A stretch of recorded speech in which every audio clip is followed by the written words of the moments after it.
Good day everyone, good day sir. I am Victor Tagarda Cagadas Jr., second year criminology student.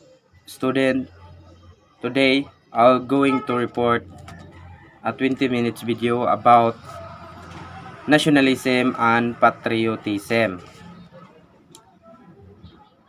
Nationalism is an ideology and movement defined by promoting the interest of a particular nation. In particular, with the aim of acquiring and maintaining the nation's sovereignty over its country of origin. Smith 2010. Nationalism claims that each nation should regulate itself free from outside intervention, that a nation is a natural and ideal political basis, and that the nation is the only legitimate source of political authority. It is also aims to build and maintain a single national identity based on shared social characteristics such as culture, language, religion, politics, and belief in a distinct shared history, and to promote national unity of solidarity. Yak 2012, nationalism therefore seeks to preserve and encourage a nation traditional culture and cultural revivals have even connected to nationalist movement. It is also fostered pride in domestic accomplishment and is strongly associated with patriotism. Nationalism is often paired with other ideologies, for instance conservatism or Socialism. Types of nationalism. Nationalism can be expressed along civil ethics, cultural, religious, or ideological lines. These self-definition of countries are used to classify distinct kinds of nationalism, although these categories are not mutual exclusive, and many nationalist movements combine to differing degrees some or all of these components. 1. Ethnic nationalism or ethno-nationalism. The country is described from prior generation in terms of ethical and descent. It is also involves the concept of shared culture among group members and generally a shared language. The nation membership is heredity. The state derives political legitimacy from its status as the ethnic group's homeland and from its obligation to safeguard the partial domestic group and as a group of promote its family and social life. In contrast to Western opinions of country defined by its geographic territory, curious, Anthony D. Smith utilized the word ethnic nationalism for non-Western notions of nationalism. The word ethno-nationalism is usually used only the religion to nationalists who support an explicit ideology along these lines. The more generic word is ethnic nationalism and is used by nationalists who hold such views in a informal, instinctive, or unsystematic manner. The pejorative type of both is ethnocentric nationalism or tribal nationalism, although tribal nationalism may have a non-pejorative significance. When debating African, Native American, or other nationalism that publicly claim a tribal identity. Number 2. Civic nationalism.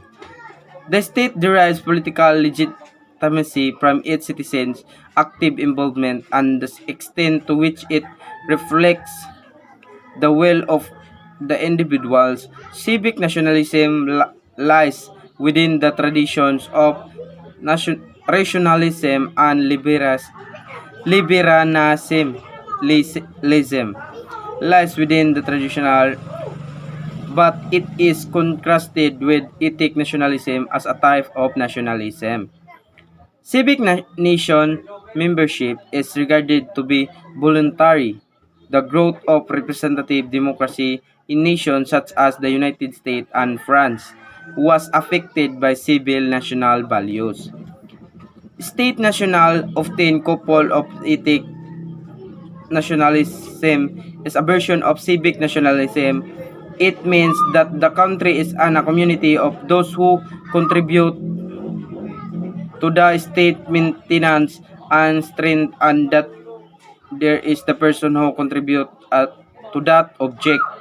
The country is supposed to be a community of those who contribute to the state maintenance and strength, and where the person exists expressly in the society to contribute to the object. This often result of fascism, generally characterized by authoritarianism and nationalism. Fascism is a political ideology.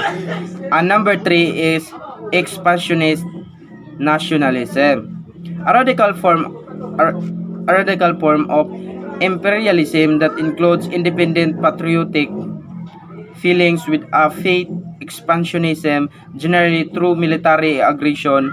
The word was coined in the late 19th century as the European powers indulged in the scramble for Africa in the name of domestic glory, but was not most closely linked with militarist government in the 20th century, including France, Italy, Nazi Germany, and Japanese Empire, and the Balkan nations of Albania, Great Albania, Bulgaria, Greater Bulgaria, Croatia, Greater Croatia, and Hungary. Nations are believed that equivalent to their right of self-determinations. Some countries are believed to possess features of qualities that make them superior to others. Therefore, expansionist nationalism argues to the right of the state expand its boundaries at the cost of its neighbors. And number 4, romantic nationalism. It is otherwise known as organic nationalism and identity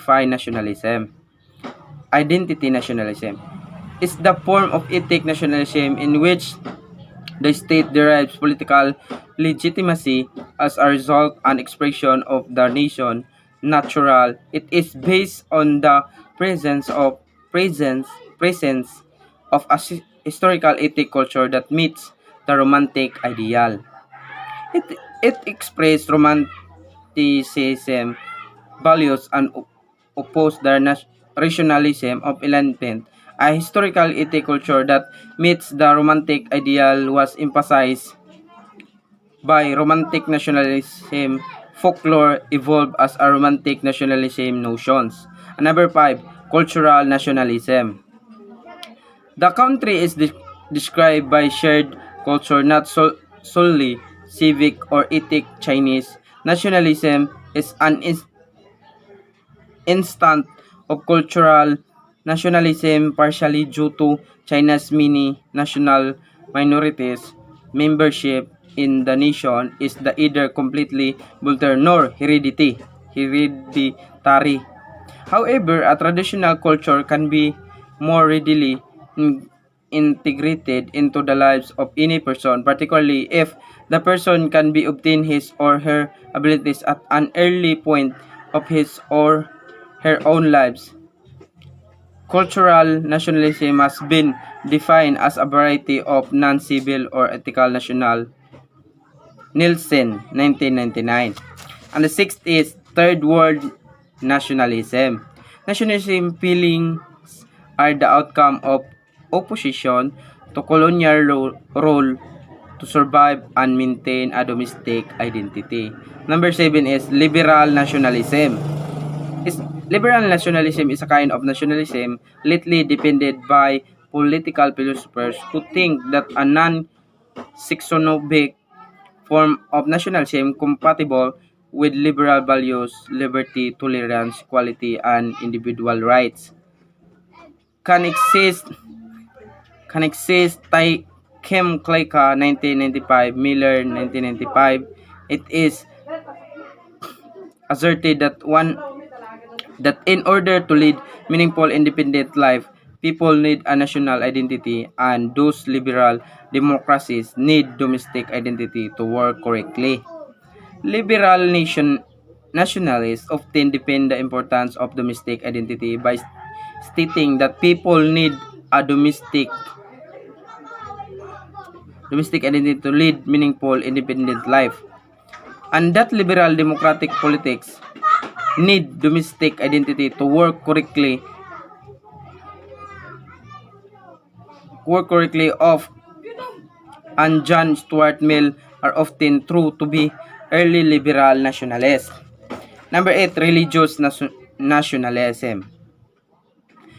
Religious nationalism connection to a specific religious faith, church, or affiliation. It can be a sin that a shared religion contributes to a sense of domestic unity and a mutual bond between the nation's people. This connection can be divided into two dimensions: religions, politicization, and religions. Converse effect on politics. On the former aspect, it can be seen that a shared religion contributes to a sense of domestic unity in a common bond between the nation's people.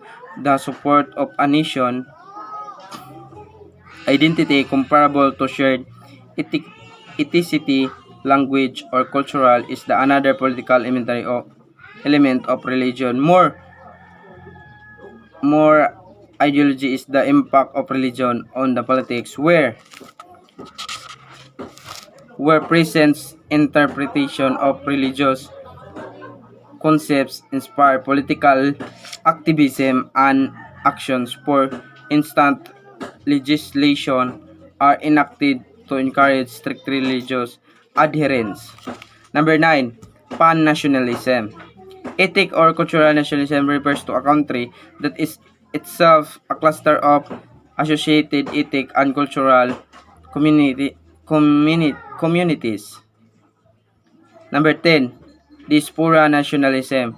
Diaspora is an ethnic population residing out of their traditional homelands. In the type of nationalism, there is a nationalist sense. Example, the Irish in the United States, the Jews in the United States, and the elsewhere, etc.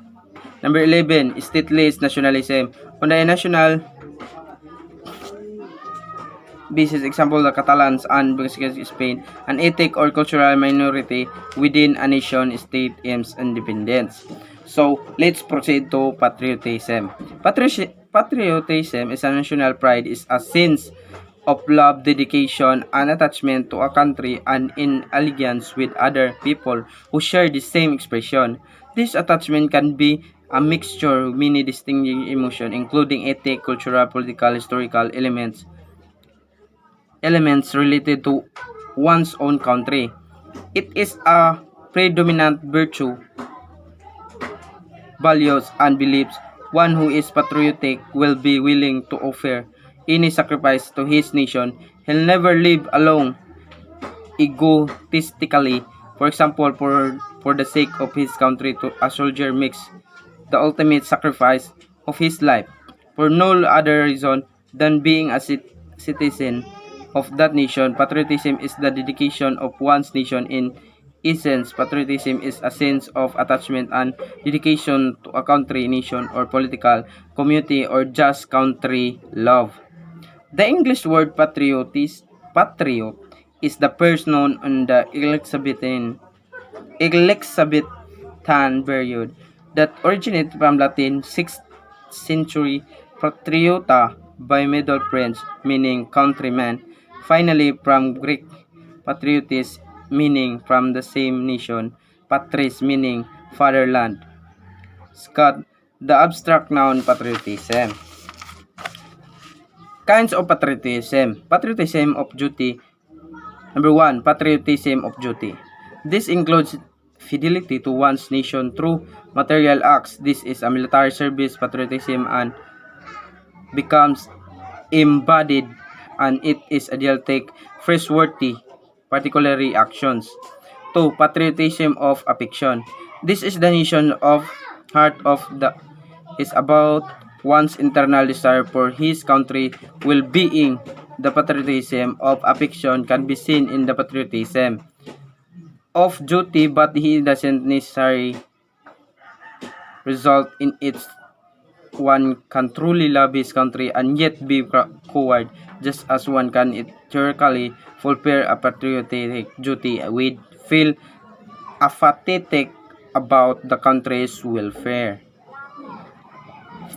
Patriotism of manners. This is custom patriotism. Written the unwritten the patriotism of manner is to place one's hand over the heart during the national anthem.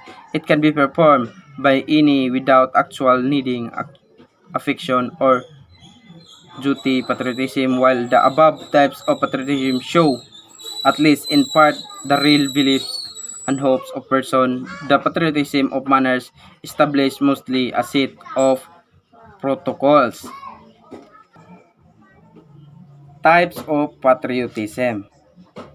Personal patriotism is emotional and voluntary.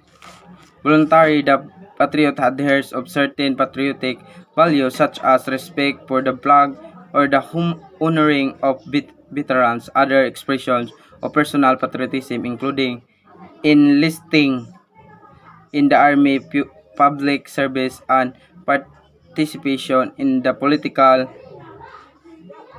process through voting or other forms of activism.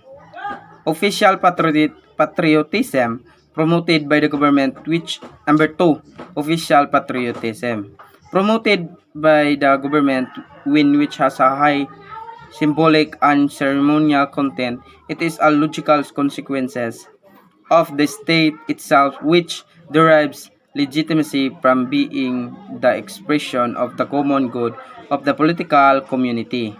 National monuments and Veterans Day and commemoration ceremonies are typically examples of ten. Officially, patriotism is highly regulated by the protocol with specific methods for handling flags or specific pledges and display of allegiance. Official patriotism relies heavily on a symbolic acts such as displaying the flag, singing the national anthem, singing a pledge, participation in a mass rally, placing a patriotic bumper sticker once in a vehicle, or any other way to publicly proclaim allegiance to the state. Number 3, symbolic patriotism. In wartime is intended to raise morally in turn contributing to the war effort.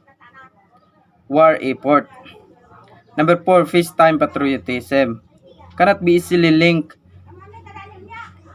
to a measurable gain for the state, but the patriot does not see it as inferior. Next is the difference between patriotism and nationalism. While the terms patriotism and nationalism were once regarded as synonyms, distinct connotations were assumed. While both are people's feeling of affection or their nation, the values on which they are based are very distinct. Patriotism feeling are based on equality and patriotism that both their countries, state system, and individuals are inherently good and working together to achieve a better quality of life. On the other hand, nationalism emotions are based on the belief that one's nation is superior to all others. It is also holds a common connotation of other countries' distrust or disapproval. While patriots do not degrade other countries automatically nationalist do sometimes to the point of calling for the global dominance of their country. Nationalism is the polar opposite of globalism by its protectionist beliefs. Historically, both positive and negative have been the impact of nationalism. While it is a motivated movements of autonomy, such as the Zionist movement that formed contemporary Israel, it was also a main factor in the increase of German Nazi Party and the Holocaust. According to Sydney G. Harris, the patriot is proud of his nation for what it does, and nationalist is proud of his nation whatever it does. The first approach generates a sense of accountability, and the second a sense of blind stupidity leading to war. And that's all. Thank you.